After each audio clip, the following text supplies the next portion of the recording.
Puan Tanah adalah dewa. Bab 485. Hujan berhenti di sore hari. Setelah Mu Yunsu datang ke perusahaan, dia memberikan tugas mengajarinya cara menggunakan Weibo dan mengaktifkan autentikasi nama asli kepada Liu Wenjing dan Su Xiaoyue. Qin Ming memanggil ke Zhen San, yang mengambil alih sebagai manajer Departemen Keamanan, ke kantor lain untuk menyerahkan pekerjaan. Dalam sekejap, satu sore berlalu dan Mu Yunsu pada dasarnya belajar cara menggunakan Weibo. Dia juga mengirimkan informasi autentikasi nama aslinya dan sedang menunggu persetujuan. Setelah pulang kerja, Qin Ming naik taksi untuk mengantar Mu Yunsu pulang terlebih dahulu, lalu pergi ke klub Honglian. Karena Zhou Zi menelepon Qin Ming untuk memberitahunya bahwa mobilnya telah menunggu di luar klub selama seharian, dan dia tidak menyangka bahwa orang-orang dari geng Sanxing ini ada di sini untuk berwisata, jadi dia harus mengambil tindakan untuk menyelesaikan masalah ini sebelum mereka mengambil tindakan apapun. Saat senja tiba, sebuah mobil hitam terparkir di pinggir jalan tak jauh dari Red Lotus Club. Dari tadi malam hingga sekarang, mobil itu telah terparkir di sana selama sehari semalam. Keempat orang di dalam mobil itu juga telah menunggu di sana selama sehari semalam dan sudah sangat bosan. Saudara Cui, berapa lama lagi kita harus tinggal di sini? Pemuda di kursi pengemudi mengeluh dengan wajah sedih, tidak ada yang datang untuk menggantikan kita. Aku hampir gila. Tetap tenang dan tunggu panggilan dari Saudara Bao. Pria kekar yang duduk di kursi penumpang berkata dengan suara yang dalam. Dia juga merasa sangat tercekik, tetapi dia masih harus menunggu dengan sabar. Kapan kakak Bao akan meneleponku? Kalau aku di mobil semalaman, aku bisa gila. Saudara Cui, bagaimana kalau kita pergi ke klub itu dan bersenang-senang, melepaskan penat, dan setelah itu kamu akan punya tenaga untuk meneruskan pengawasanmu. Dang, dang, dang. Pada saat ini, suara ketukan di kaca pintu mobil terdengar. Mereka berempat buru-buru berbalik dan melihat seorang pemuda berdiri di luar dengan sebatang rokok di mulutnya dan senyum yang tidak berbahaya di wajahnya. Qin Ming. Ketika Da Cui, yang berada di kursi penumpang, melihat wajah pria di luar mobil dengan jelas, dia tidak bisa menahan rasa terkejutnya. Pertama, dia tidak menyangka Qin Ming akan muncul tiba-tiba, dan kedua, dia bahkan tidak melihat dari mana Qin Ming melompat keluar. Kenapa kau mengetuk? Minggirlah sejauh mungkin. Pemuda di kursi pengemudi menurunkan kaca jendela dan mengumpat dengan tidak sabar. Di antara empat orang di dalam mobil, kecuali Da Cui, tiga orang lainnya tidak mengenal Qin Ming dan menganggapnya hanya seorang pemuda yang mengetuk jendela untuk bersenang-senang. Apakah ada yang kekurangan api? Aku akan memberikannya kepadamu secara gratis. Kata Qin Ming sambil menyeringai. Tutup pintunya dan kembalilah, dasar bodoh. Teriak Sledgehammer, tetapi sudah terlambat. Qin Ming mengayunkan tinjunya dengan cepat dan memukul wajah pemuda itu. Pemuda itu menghantam bodi mobil dengan keras dan melihat bintang-bintang. Sialan, kalian cari gara-gara. Kedua pria di kursi belakang dipenuhi amarah yang membara dan melompat turun satu persatu, tetapi satu persatu ditendang ke tanah oleh Qin Ming. Da Cui telah melihat kekuatan Qin Ming dengan matanya sendiri, jadi dia tidak berani mengambil tindakan. Dia berkata dengan suara yang dalam, Tuan Qin, apa yang ingin Anda lakukan? Seharusnya aku yang bertanya padamu. Kau dan anak buahmu sudah menunggu di sini sehari semalam. Jangan bilang kau menikmati pemandangan ini. Kata Qin Ming dingin. Jalan ini bukan milikmu. Kami senang berhenti di sini dan kami tidak mengganggumu. Da Cui mencoba membantah. Kalau begitu, sekarang aku resmi memberitahumu bahwa kau menghalangiku. Aku tidak hanya akan menghajarmu, aku juga akan menghancurkan mobilmu. Begitu dia selesai berbicara, Qin Ming meninju ke bawah, dan dengan suara keras, sebuah lubang seukuran kepalan tangan menghantam bodi mobil. Kamu tidak. Ini sudah keterlaluan. Kata Da Hammer dengan marah. Aku sudah bertindak terlalu jauh, apa yang bisa kau lakukan? Kata Qin Ming bercanda. Kita lihat saja. Datanglah sesukamu dan pergilah sesukamu. Apa menurutmu ini toilet umum? Qin Ming tersenyum dingin, menopang badan mobil dengan kedua tangannya, melompat dengan lincah, dan melompat ke sisi lain mobil. Melihat Qin Ming melompat ke sisinya, Da Cui berbalik dan lari, tidak berani bertarung dengan Qin Ming. Qin Ming bergerak secepat seekor kelinci. Ia berlari maju dengan langkah yang kuat. Dalam sekejap, ia sudah berada di belakang Da Cui. Ia mengulurkan tangan dan mencengkeram bagian belakang pakaian Da Cui. Kemudian ia menendang, dan Da Cui tanpa sadar setengah berlutut di tanah. Tanpa memberi Da Cui kesempatan untuk melawan, Qin Ming mencengkeram kepalanya dan membenturkannya ke badan mobil beberapa kali. Da Cui terbentur sangat keras hingga ia melihat bintang-bintang dan merasa pusing. Katakan padaku, apa tujuanmu menunggu di sini? Qin Ming bertanya dengan tegas, kamu tidak berani mengatakan yang sebenarnya. Hari ini aku akan memberitahumu apakah kamu keras kepala atau tidak. Jangan pukul aku akan katakan apa yang ingin kukatakan. Da Cui tahu bahwa dia tidak bisa melarikan diri setelah jatuh ke tangan Qin Ming, jadi dia hanya bisa mengatakan yang sebenarnya untuk menghindari rasa sakit fisik. Saudara Bao mengirim kami ke sini untuk mengawasi Presiden Perkumpulan Teratai Merah dan melaporkan kepadanya kapan saja jika terjadi sesuatu. Apa yang ingin dilakukan Leopard dengan mengirim orang untuk memantau situ Honglian? Saya tidak tahu tentang itu. Tetapi saudara Bao dan Tuan Muda Pang keduanya telah datang ke kota Donghai. Aku akan memberimu kesempatan untuk menebus dosamu. Bawalah aku menemui Pang Hao Hai. Qin Ming berkata tanpa bertanya. Ini, Dacui ragu sejenak, lalu membenturkan kepalanya dengan keras ke bodi mobil lagi. Dia berkata dengan tergesa-gesa, jangan melawan. Aku akan mengantarmu ke sana. Aku akan mengantarmu ke sana sekarang juga. Qin Ming memukul tiga pemuda itu hingga pingsan dengan tiga pukulan dan dua tendangan. Ia meminta Zhou Ziyi untuk mengirim seseorang mengawasi mereka agar mereka tidak memberitahu orang lain dan menyebabkan keterlambatan. Kemudian ia memaksa Dacui untuk menyetir untuk mencari Pang Hao Hai. Ketika Qin Ming tiba di tempat Pang Hao Hai dan yang lainnya menginap, dia cukup terkejut karena ternyata itu adalah bengkel milik geng San Hai. Tempat ini dirampok dan dibakar oleh Ning Jingmo dan anak buahnya beberapa hari yang lalu. Untungnya, tidak banyak bahan yang mudah terbakar di bengkel tersebut dan api berhasil dipadamkan tepat waktu. Kemudian, tempat itu dicat ulang dan tampak baru. Saat itu, bengkel itu terang benderang. Ada sekitar 67 orang duduk di sekitar 8 atau 9 meja sambil makan dan minum. Suara permainan tebak jari dan tawa terus terdengar. Suasananya ramai dan semarak. Pang Hao Hai, Leopard, dan pemimpin utama lainnya duduk di meja utama, ditemani Kuang Dao. Namun, lengan kanan Kuang Dao terputus dan dibalut perban, dan dia terus memaksakan senyum. Karena mereka berdua berada dalam geng yang sama, Leopard mengenal Kuang Dao, dan pemimpin geng Sanxing serta pemimpin geng San Hai adalah saudara angkat. Kedua geng itu adalah sekutu, jadi Leopard membawa anak buahnya untuk menetap di sini. Setelah melihat situasi di dalam, Qin Ming mendorong palu godam dan berkata, masuklah dan kirim pesan ke Pang Hao Hai, katakan padanya bahwa aku ada di sini. Dacui terhuyung beberapa langkah, lalu berdiri tegap dan berlari ke bengkel sambil berteriak, Tuan Pang, saudara Bao, ada masalah, Qin Ming ada di sini. Mengapa kamu panik sekali? Semua orang di pabrik minum dan membuat banyak keributan. Pang Hao Hai tidak mendengar dengan jelas apa yang dikatakan Dacui, jadi dia berpura-pura dan berteriak padanya. Dacui melangkah 2 langkah dan berlari mendekat, sambil mengulangi, Qin Ming ada di sini, tepat di luar pintu. Tidak peduli siapapun yang datang, tunggulah di luar jika kamu punya sesuatu. Kata Pang Hao Hai dengan arogan. Qin Ming lah yang datang, Qin Ming yang menentang kita di Hangzhou. Palunya berat. Setelah mengulanginya sekali, Pang Hao Hai akhirnya mendengarnya dengan jelas. Wajahnya langsung menjadi gelap dan dia mengutuk, sialan, dia datang di waktu yang tepat. Suruh saudara-saudara mengambil senjata dan membunuhnya. Kalian semua tampaknya sangat tertarik. Apa kalian keberatan kalau aku datang tanpa diundang? Qin Ming, sambil memegang sebatang rokok di mulutnya dan memasukkan kedua tangannya ke dalam saku, berjalan perlahan ke dalam pabrik dengan ekspresi kasar di wajahnya. Mereka yang mengenal Qin Ming mengumpat dalam hati, mengambil kursi, botol bir dan senjata lain yang bisa mereka dapatkan, dan berdiri satu demi satu. Beberapa pria yang lebih pintar segera berlari ke gubuk di belakang, mengambil 2 kantong parang dan membagikannya kepada semua orang. Tuan Qin, Anda benar-benar orang yang menolak untuk menempuh jalan menuju surga dan memasuki neraka tanpa pintu.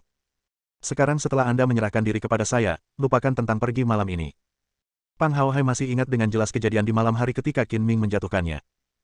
Dia tahu bahwa 50 atau 60 orang yang hadir mungkin bukan tandingan Qin Ming, tetapi dia tidak bisa mengakui kekalahan di depan umum, jadi dia berkata dengan kejam.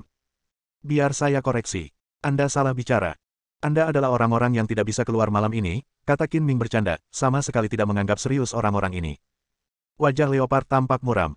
Ia mengedipkan mata pada Pang Hao Hai, memberi isyarat kepadanya agar bersabar dan bahwa sekarang bukanlah saat yang tepat untuk bertarung langsung dengan Qin Ming. Pang Hao Hai mengabaikan Leopard dan berteriak sambil menggertakkan gigi, Qin, berhentilah membual dan berhati-hatilah dengan lidahmu. Ada begitu banyak dari kita di sini, apakah kamu takut padamu? Kau tahu apakah kau takut atau tidak? Berhentilah berpura-pura kuat. Datanglah ke sini dan matilah jika kau tahu apa yang baik untukmu. Aku mungkin akan sangat senang karena bisa menunjukkan belas kasihan dan membiarkanmu menderita lebih sedikit rasa sakit fisik. Teriak Qin Ming menantang. Sialan, beraninya kau menantang tuan muda ini, aku jamin kau akan menanggung akibatnya. Pang Hao Hai merasa bersalah, tetapi dia tidak menyerah. Dia juga melihat anak buahnya membagikan parang, dan dia sengaja berdebat dengan Qin Ming untuk mengulur waktu. Kau salah bicara lagi. Kaulah yang akan menanggung akibatnya. Kata Qin Ming dengan nada bercanda. Mereka yang mengenal Qin Ming di tempat kejadian sedang menghadapi musuh yang tangguh, dan tidak ada yang berani melangkah maju dengan gegabah. Mereka yang tidak mengenal Qin Ming juga merasa ada yang tidak beres, dan tidak ada yang berani bergerak. Baiklah, kalau begitu aku akan menunjukkan siapa yang akan mendapat masalah. Ayo, saudara-saudara. Siapapun yang dapat menebas orang ini akan diberi hadiah 100.000 RMB. Teriak Pang Hao Hai dengan keras. Seperti kata pepatah, akan selalu ada orang yang berani ketika ada hadiah besar. Ketika mereka yang tidak mengenal Qin Ming mendengar bahwa ada hadiah, mata mereka berbinar. Serahkan saja orang ini pada kami. Beberapa orang yang lebih mementingkan uang daripada nyawa mereka berteriak, mengayunkan parang, dan menerkamnya dengan ganas.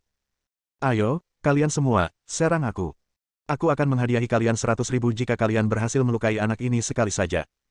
Teriak Pang Hao Hai dengan tatapan ganas. Kita banyak sekali, kenapa kita takut padanya? Ayo serang bersama dan bunuh dia. Seorang pahlawan tidak akan mampu melawan banyak orang. Bahkan jika dia memiliki 3 kepala dan 6 lengan, itu tetap tidak cukup. Ayo. Sekelompok orang berteriak dan bergegas maju satu demi satu, dan suasana tiba-tiba menjadi kacau. Pang Hao Hai membuat banyak keributan, tetapi dia lebih licik daripada orang lain. Ketika dia melihat semua orang bergegas maju, dia diam-diam mundur.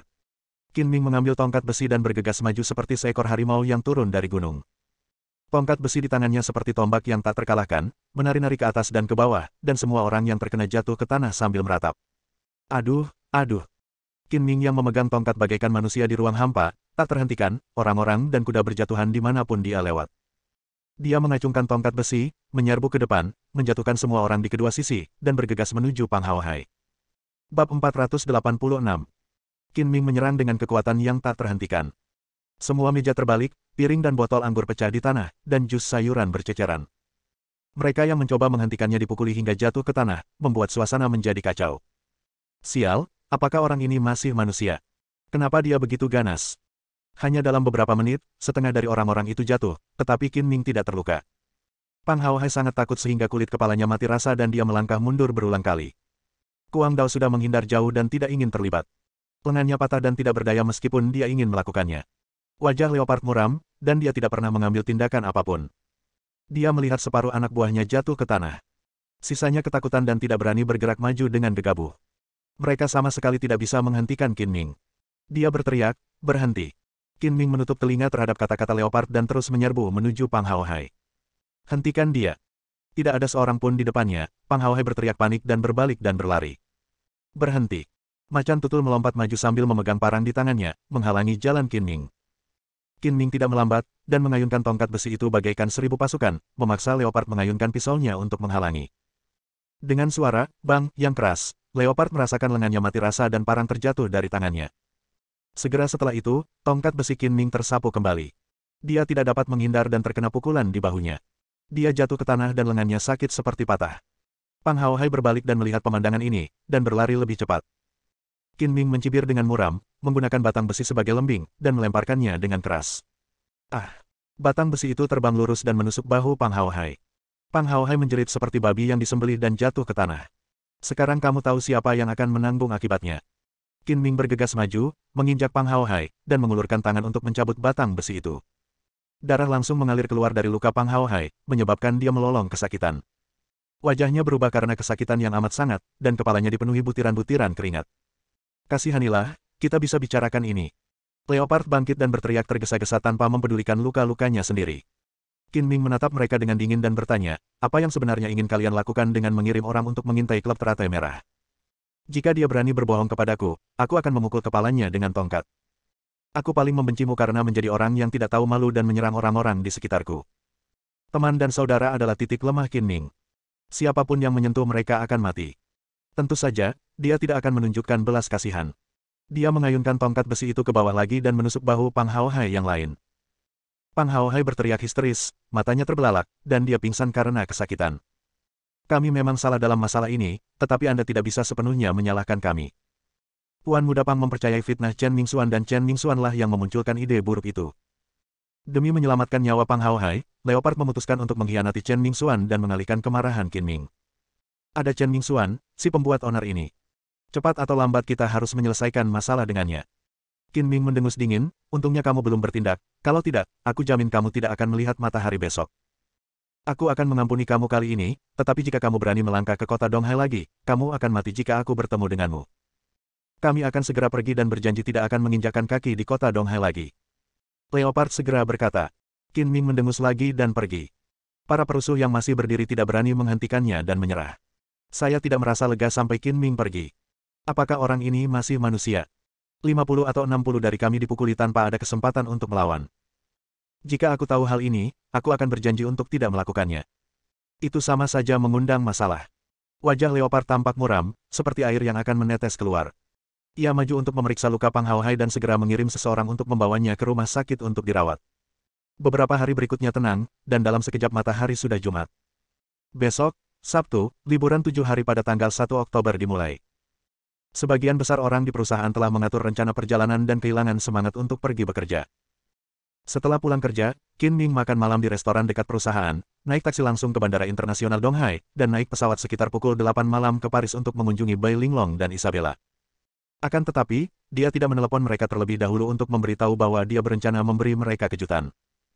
Pada saat yang sama, Liu Wenjing dan Su Xiaoyue juga naik taksi ke dermaga, bersiap untuk menaiki kapal pesiar mewah Princess milik Han Hai Group untuk memulai liburan panjang mereka di laut.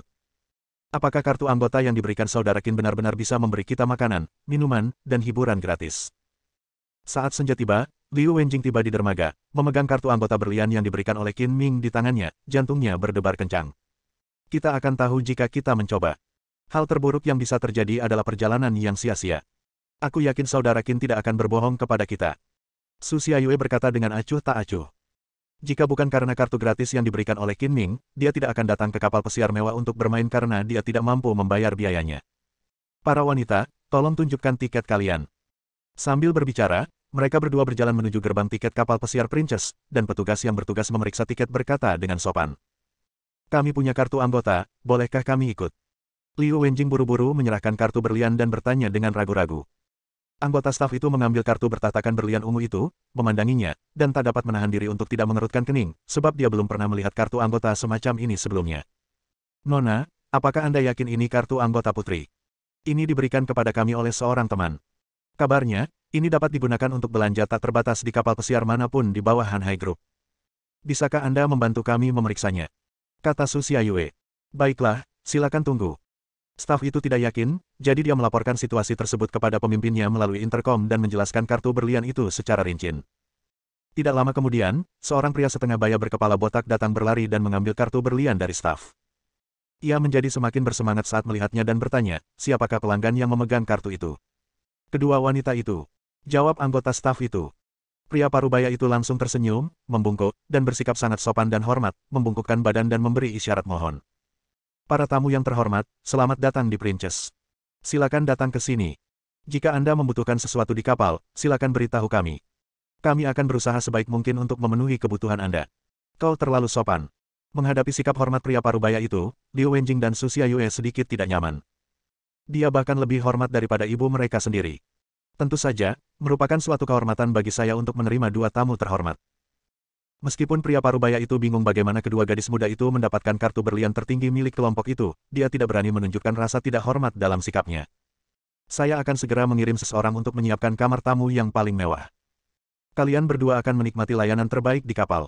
Para staf terkejut. Mereka belum pernah melihat manajer bersikap begitu hormat kepada tamu manapun. Bahkan saat ketua kelompok datang, dia tidak akan bersikap lebih hormat lagi. Mungkinkah salah satu dari dua wanita cantik ini adalah putri ketua kelompok? Liu Wenjing dan Su Xiaoyue saling memandang, senang dan... Saya heran, saudara Qin hanya mengatakan bahwa saya boleh makan, minum, dan bersenang-senang secara gratis, tetapi dia tidak mengatakan bahwa saya boleh menikmati perlakuan bangsawan. Sepertinya kartu ini sangat berguna. Saya bisa memainkannya di kapal. Setelah penerbangan selama 13 jam, penerbangan internasional mendarat di Bandara Charles de Gaulle, Paris. Karena perbedaan waktu, saat itu sekitar pukul 4 pagi di Paris. Setelah meninggalkan bandara, Qin Ming memanggil taksi dan langsung menuju apartemen sewaan Bai Linglong. Sekitar 40 menit kemudian, taksi berhenti di sebuah gedung apartemen mewah bergaya Eropa. Setelah membayar ongkos, Qin Ming keluar dengan gembira. Setelah tidur sebentar di pesawat, ia benar-benar beristirahat. Ia melihat ke sekeliling dan melihat tidak ada seorang pun di sekitar. Ia mempercepat lajunya dan berlari menaiki tembok seringan burung layang-layang. Sesampainya di lantai 3, Qin Ming perlahan mendorong jendela dan berjingkat masuk. Seluruh proses ini memakan waktu tidak lebih dari 5 detik. Jika dia terbukti sebagai pencuri bunga, tidak ada gadis perawan yang akan luput. Dekorasi di dalam rumah itu sangat elegan, dan ada aroma melati yang harum di udara. Bahkan tanpa melihatnya, hanya dengan mencium aromanya saja, Anda dapat menebak bahwa itu adalah kamar tidur wanita. Di atas tempat tidur ganda yang besar, terbaring sosok yang menarik, jelas seorang wanita. Dia saat itu sedang tidur nyenyak dan tidak menyadari kalau ada orang yang masuk tanpa izin. Qin Ming berjalan tanpa suara ke sisi tempat tidur dan menundukkan kepalanya untuk mengagumi sejenak posisi tidur wanita yang manis di tempat tidur. Itu adalah Bai Linglong, yang tampak seperti putri tidur yang menunggu pangeran menciumnya hingga bangun. Melihat kecantikan menawan yang sudah beberapa bulan tak dilihatnya, Qin Ming tak kuasa menahan senyum jahat di sudut mulutnya. Dia diam-diam mengangkat selimut dan merangkak masuk. Bai Linglong mengenakan gaun tidur sutra berwarna putih bulan, yang memperlihatkan lekuk tubuhnya yang indah. Dalam tidurnya, ia merasa seolah-olah telah bermimpi yang tampak nyata dan ilusi, dan ia memiliki hubungan cinta yang penuh gairah dengan pria dalam mimpinya. Suara erangan manis keluar dari tenggorokan Bai Linglong. Suara itu seakan mampu melelehkan tulang-tulang orang, membuat darah mereka mendidih, dan membangkitkan keinginan untuk melakukan kejahatan. Perasaan yang tersisa itu menjadi semakin nyata. Bai Linglong hampir tidak dapat mengendalikan dirinya dan tubuhnya bereaksi secara naluriah. Mungkin karena gerakan Qin Ming terlalu besar, atau mungkin karena terlalu nyaman, Bai Linglong terbangun dari mimpinya, perlahan membuka matanya yang mengantuk, dan tiba-tiba menemukan bahwa ada seorang pria di pelukannya. Ternyata itu bukan Chun Meng, tetapi nyata. Kau, pergilah. Bai Linglong begitu ketakutan hingga rasa kantuknya hilang seketika dan mulai berjuang mati-matian. Jangan bergerak, ini aku. Kata Qin Ming lembut. Qin Ming, apakah itu benar-benar kamu? Sebuah suara yang familiar terdengar di telinganya. Bai Linglong menghentikan semua gerakannya seolah-olah tersambar petir. Dalam cahaya redup pagi itu, dia hanya bisa samar-samar melihat sosok orang di depannya. Sosok itu sangat mirip dengan Qin Ming, tetapi dia tidak yakin. Pada saat ini, lampu samping tempat tidur dinyalakan, dan cahaya redup pun menyala. Bai Linglong perlahan-lahan melihat wajah orang di depannya, dan dia tidak dapat menahan perasaan terkejut dan gembira. Aku tidak sedang bermimpi, kan? Qin Ming menggerakkan tubuhnya dan berkata sambil tersenyum nakal, apakah kamu merasakan sesuatu? Perasaan itu begitu nyata sehingga Bai Linglong langsung kegirangan dan memeluk Qin Ming erat-erat. Itu benar-benar kau. Kau bahkan tidak memberitahuku sebelum kau datang. Kau membuatku takut setengah mati. Kupikir kau bajingan yang tidak tahu malu. Selain orang yang berani sepertiku, apakah menurutmu ada orang lain? Senyum jahat Qin Ming semakin kuat, dan dia terus mengangkat senjatanya dan berpacu ke medan perang untuk meredakan rasa cintanya. Bersambung.